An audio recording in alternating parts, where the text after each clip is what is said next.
Today I'm going to be sharing all of my money secrets and talking you through the 10 best purchases that I've made in my 20s, which, by the way, also include like the top 3 at least most expensive things that I've paid for in my 20s. And hopefully for some of you early 20-somethings out there, this will be a little bit of a guide as to what I think has been worthwhile, as opposed to some of the purchases that I've made that have been less than good decisions maybe, which I feel like that could be like a different video, because today we're gonna focus on the top 10 purchases that I made in my 20s and why I think they were wise decisions. And maybe you'll find this interesting, a little bit entertaining, or maybe you'll roast me in the comments for making bad decisions. I don't know. We'll see what you think. Before I get into this, shout out to Elena Tabor, Monica Church, and Allison Anderson, whose videos I have watched that also did this sort of trend.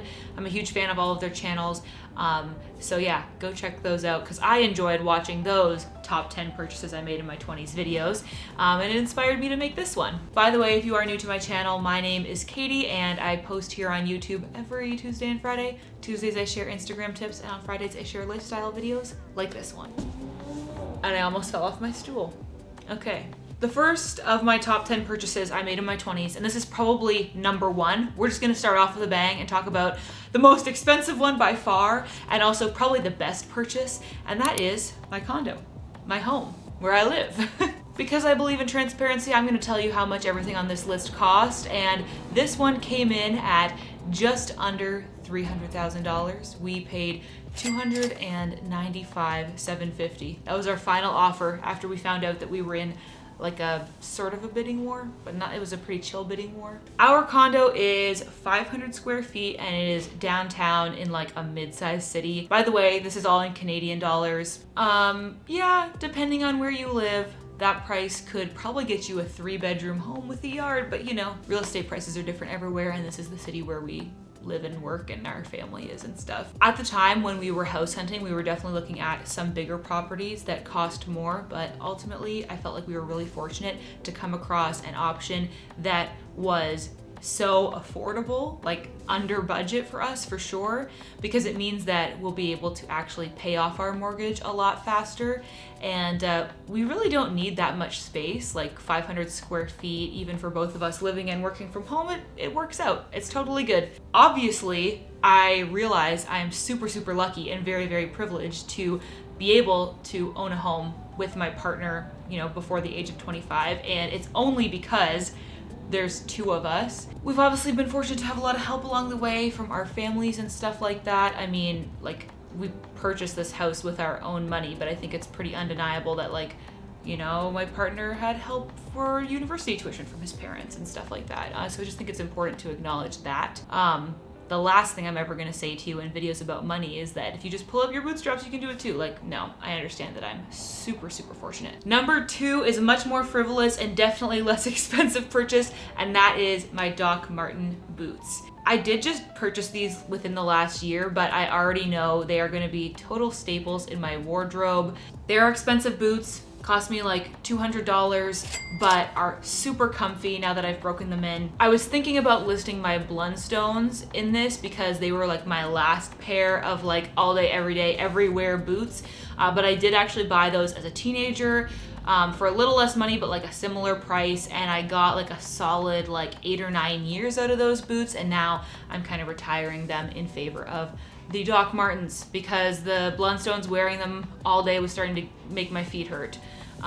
Anyway, they're kind of like my work shoes now, but I am obsessed with my Dr Martens and I know that they are going to serve me well for the next 8 or 9 years of boot wearing. The third thing on my list, another like smaller, maybe more frivolous thing, but I definitely don't regret it, and that is my mocha pot, which is a little like stovetop espresso maker. I got this one from Canadian Tire for like $30, maybe $20.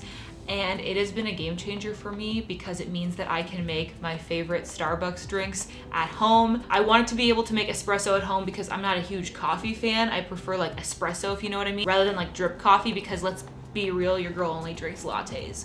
because I'm soft like that, okay? I'm not drinking black coffee. So I want to be able to make my pumpkin spice lattes and, you know, my iced vanilla lattes and stuff like that at home, and I can do that because I got this little, very affordable in my opinion, stovetop espresso maker, because I was not going to be buying like a big old machine to make little lattes. I also did buy the mocha pot because it's really good for travel. So like if you go camping or whatever, you can easily take it with you and make coffee on like a camp stove or whatever. So good purchase, would recommend. If you are tempted by the fancy like Breville machines or I don't know, whatever other brand with the little cups and stuff, making espresso with a mocha pot is super, super easy.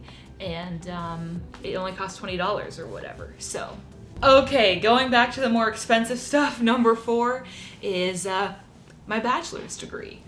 I do think that this was a good investment for me. I feel like this is a really contentious thing on the internet because a lot of people will tell you like, don't waste your money on college, or like in Canada we call it university because it's so expensive, and like obviously there's other ways to learn stuff and break into different industries. But even though I just did a Bachelor of Arts, I studied English and communications, I'm still really, really glad that I spent the money that I did. Because we're talking about how much everything cost, my tuition in Canadian dollars across the 4 years of my degree, because I paid like about like $4,000 a term, and I actually graduated early. I only had to do 7 terms instead of 8 terms to get all my credits. It's about like $30,000, but that's just tuition. That doesn't count like the student housing and stuff like that. So yeah, obviously that's a lot of money. It's less money than what people might pay, say, to go to like a private college in the US or whatever, if you're like comparing to other experiences. So I don't know. It's a lot of money, I feel like, though. Number 5, we're going back down to a pretty basic thing. Again, not very expensive. Well, probably expensive for what it is. And that is my Dermalogica face wash or cleanser. I feel like I've spent so much of my life trying to find good skincare products, and I used to try out every random like drugstore face wash, trying to find something that I liked. And I eventually actually got a free sample of this Dermalogica one from like a salon that I went to one time, and I loved it. It felt so good on my skin. I loved how it made my skin look and feel. So then I ended up buying a full-size one. So that sample was very effective marketing. But the only thing is, these cost like $50 a bottle Canadian. And that's very, very expensive for a skincare product in my opinion. But I normally buy just like the 100 ml bottle, and it lasted me for about a year. I've only repurchased it once. So I feel like $50 a year for face wash, maybe that's a lot, but to me, it's very, very worth it. The 6th thing that has been expensive, but also very worth it, so it's in my top 10, is basically all of the plane tickets that I purchased in my 20s. I spent my entire teen years wanting to travel, like being obsessed with reading about different places. And, you know, my family never went on international trips when I was a kid. Like we would go camping in Ontario, but that was kind of like our vacations. We went to the States a couple times. So I always wanted to go to Europe. It was like a huge dream of mine. And in my 20s, I was able to travel to the UK. I went to LA with a friend, went to New York a couple times. I went to Finland, Sweden, Latvia, and Estonia. And I even went to Ecuador. And every single one of those plane tickets that I've purchased have been 100% worth it. These are memories I wouldn't trade for anything. And if anything, I just wish I could spend more money on travel. Like I feel like I'm finally in like a really good spot financially, and all dressed up with nowhere to go, like we all are. So I cannot wait for travel to become more of a possibility again, because I am more than ready to spend my dollars on more plane tickets. Now to go to a more boring one, number 7 is my retirement fund. So as someone who is fully self-employed, this is something that's very important to me, because I don't have a workplace that, you know, has like an RRSP set up for me. For my American viewers, in Canada, we have RRSPs. I think you guys have like 401ks. Anyway, my partner Dan has an RSP through his work that they do some matching and stuff like that, which is awesome. And I think obviously anybody that's in like a traditional sort of 9-to-5 with a company that provides that, it's great to take advantage of it. But because I'm completely self-employed, I obviously don't have anything like that. And so I have just a TFSA, a tax-free savings account. I have no idea what the equivalent of that would be in the US, but I very intentionally contribute to it every month.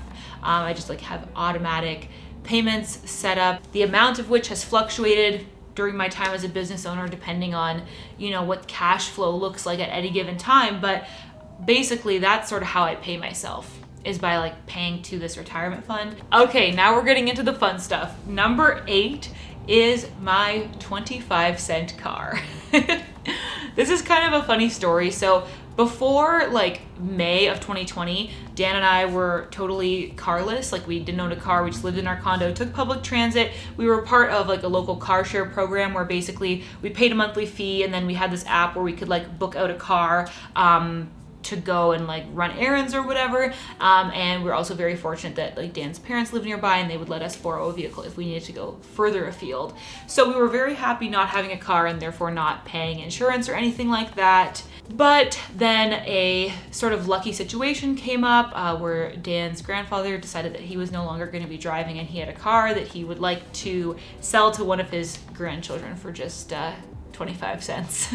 And so we were the ones who ended up wanting to take it. And the reason why I have it on this list is because I feel like actually having a car has given us a lot of independence. I want to be the kind of person that's like, you don't need a car, take public transit. And we do live in a big enough city where that is viable for the most part, but also because of the pandemic, you know, public transit really should be reserved for people that like need it to get somewhere. And so I feel like if we're in a situation where we can drive, then we can, you know, keep the buses a little bit emptier for the people who really need to take the bus. And the reason why it's on this list is because I think it was an excellent purchase. We could have given that up and decided to go get like a fancier car or whatever. And let me tell you, this car is 11 years old, and we're very lucky that it even has like an aux input, so we can listen to stuff on our phones. But it's just a very basic Chevy Cobalt, and I love it. It's like a grandpa car, but it's perfect. It gets us from A to B, and it was super affordable. Like he sold it to us for $0.25, which is more symbolic than anything. So yeah, the point of this one is, I think if you can save on your transportation, you should do it. There is literally no point in having a fancy car. It just sucks your money and doesn't do anything but give you this like surface level of clout. So anyway, I love my 11-year-old grandpa mobile. Speaking of vehicles, on the other end of the spectrum when it comes to expenses, number 9 is my $33,000 utility van. It's expensive. It's the second most expensive thing on this list, second to our house, but it's kind of like our second house. It's going to be like a little vacation home for us, and I am so excited for it. This is one that I think is a lot harder to justify in terms of just being financially smart, because it's a vehicle, it's going to depreciate. We're converting it into a camper, so that's making it like even less of an asset to other people. Like it's such a niche thing. But I felt like, you know, we did the right things. We purchased a home, saving for retirement, putting money in, you know, my TFSA all the time, and like we want to do something with it. I think that it's good to sometimes just make a purchase because that's what you want to do and it's going to make you happy, and not necessarily because it's going to save you money or earn you money in the long run. Like, what's the point in accumulating all this wealth if you don't do something that makes you happy with it? So I feel really good about that decision, and I can't wait to actually get to start to use it once we finish the conversion. And number 10, the 10th thing on my list, and again, one of the most expensive things that I have purchased in my 20s, and that is our wedding. A wedding is a huge expense for anybody. Like, it is just kind of an expensive event to throw, but I feel pretty satisfied that I think we were able to have quite an affordable wedding, if I do say so myself. I'm going to tell you all how much it cost, and probably some of you are going to think that sounds so expensive. But we hosted about 120 guests, and it cost us just about $10,000 Canadian. And we fed everybody a full meal. We had a dance, obviously like a ceremony. And it just felt very like true to us, and everything that we wanted to include, we got to. Like, I didn't feel like we were cheaping out on anything. And even though, yeah, we maybe could have done it for cheaper than that, I don't think I would have, because I'm really happy with how the day was. I think it was, you know, a nice day for our guests and a very exciting and fulfilling day for me and Dan. So I think it was money well spent. Anyway, enough about my wedding, enough about me being so thrifty. that is the list of the 10 best purchases I've made in my 20s, which also included kind of the most expensive stuff that I've bought in my 20s, but I don't regret any of it. I think they were all good decisions, some of them very smart financially, some of them, you know, maybe just because it's something that I love, you know, like for the van and the wedding. It was satisfying to us, and, you know, I feel happy about that. And that's kind of my approach to money, I guess. I'd be really curious to hear in the comments what some of your best purchases of either your 20s or just your most recent years of your life, what they have been. And if you found this kind of video interesting, I'd love to know. I personally love talking about personal finance and money and stuff. Like, I find it so interesting, but I don't know if y'all are interested in it or if it feels like unrelatable at times, because obviously I know I'm in a very privileged position, so I don't know if me talking about it is even that useful to people. But yeah, thanks so much for watching. If you like these kind of lifestyle videos, please check out my vlog from last week. I would love if you would go watch that. And as always, I hope that you are having adventures and following your dreams, and I will see you in my next video. Bye.